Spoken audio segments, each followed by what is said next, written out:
Sa isang branch ng Jollibee sa Araneta Avenue, katabi mismo ng sanctuarium, may isang customer na paborito raw ng mga closing crew.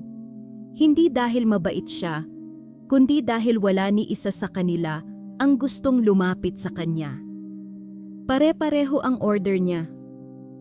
Pare-pareho ang inuupuan niya. At bago pa man matapos ang shift, nawawala na lang siya na parang hindi kailanman pumasok. Kung gusto mo ng mga kwentong magpapaisip sa'yo bago ka kumain sa gabi, huwag kalimutang mag-like, mag-subscribe sa Marie Creeps at pindutin ang notification bell.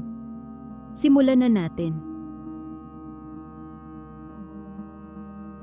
Tawagin niyo na lang ako sa pangalang Mark. Noong 2018, naging service crew ako sa branch ng Jollibee na katabi ng sanctuarium sa Araneta Avenue. Normal lang naman noong una. Sanay na kami na maraming customer galing sa mga burol.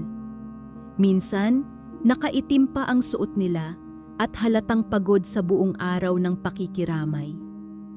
Sabi ng mga matatagal ng crew, huwag ka raw magtataka kung minsan ay tahimik ang branch kahit puno ng tao. Hindi ko pinansin. Akala ko isa lang iyong pananakot sa mga bagong empleyado. Pero nagbago ang lahat nang mapasama ako sa closing shift. Bandang 12:00 na ng madaling araw nang halos wala ng customer. Naglilinis na kami habang hinihintay ang huling inventory. Habang nagpupunas ako ng mesa, may narinig akong tumunog ang pinto. Welcome to Jollibee! Automatic na bumati ang cashier. May isang lalaking pumasok. Nakaitim na polo. Maputla, hindi siya tumingin kahit kanino. Dumiretso lang siya sa counter. Mahina ang boses niya. 1-piece chicken joy, tubig lang. Pagkatapos magbayad, umupo siya sa pinakadulong mesa malapit sa bintana. Tahimik lang siyang nakayuko. Hindi man lang kumain. Nakatingin lang sa tray.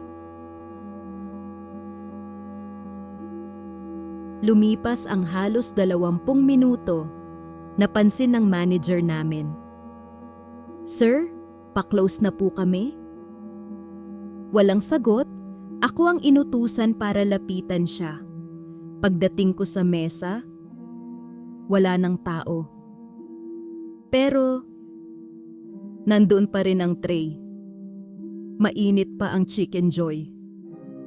Hindi man lang nabawasan. Parang walang humawak. Kinabahan ako. Akala ko baka dumaan lang sa CR. Hinintay namin. Wala. Sinuyod namin ang buong branch. Wala talaga. Kinabukasan, chinek ng manager ang CCTV. Kita namin ang lalaki habang pumapasok, habang umu-order, habang naglalakad papunta sa mesa.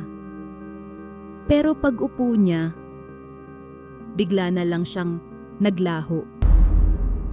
Walang tumayo. Walang lumabas. Parang unti-unti lang siyang naging transparent hanggang sa tuluyang mawala.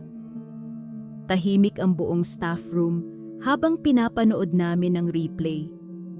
May isang senior crew ang namutla. Siya na naman. Lahat kami napatingin sa kanya. Ayon sa kwento niya, matagal na raw may lalaking ganoon ang itsura na nagpapakita sa branch.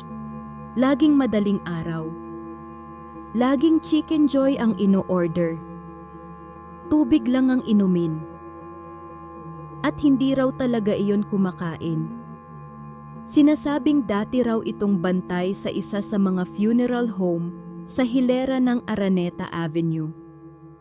Inatake raw ito sa puso habang naka-duty.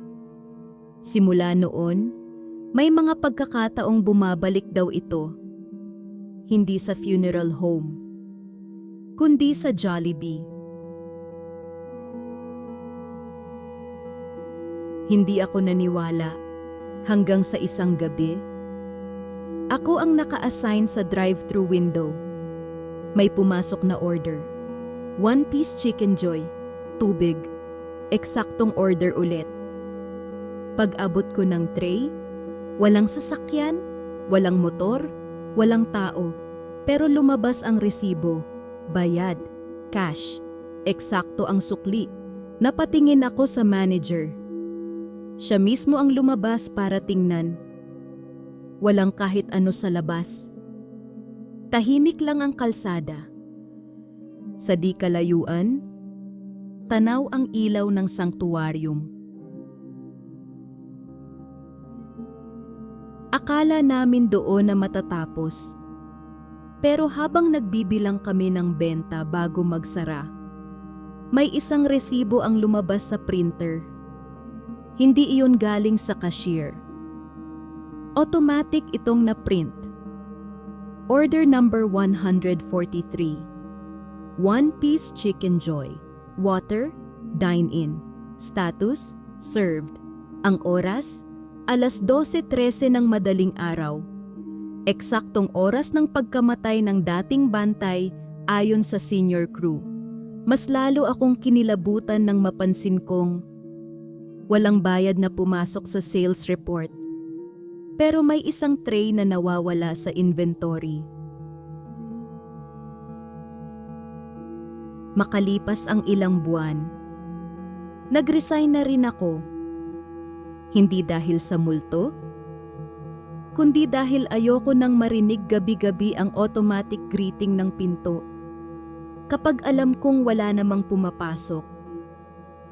Hanggang ngayon, kapag napapadaan ako sa branch na iyon, hindi ko maiwasang sumilip sa pinakadulong mesa. Dahil minsan, may nakikita akong lalaking nakaitim. Tahimik lang. Nakayuko. May tray sa harapan. At parang hinihintay lang na may lumapit para sabihin, "Sir, closing na po kami."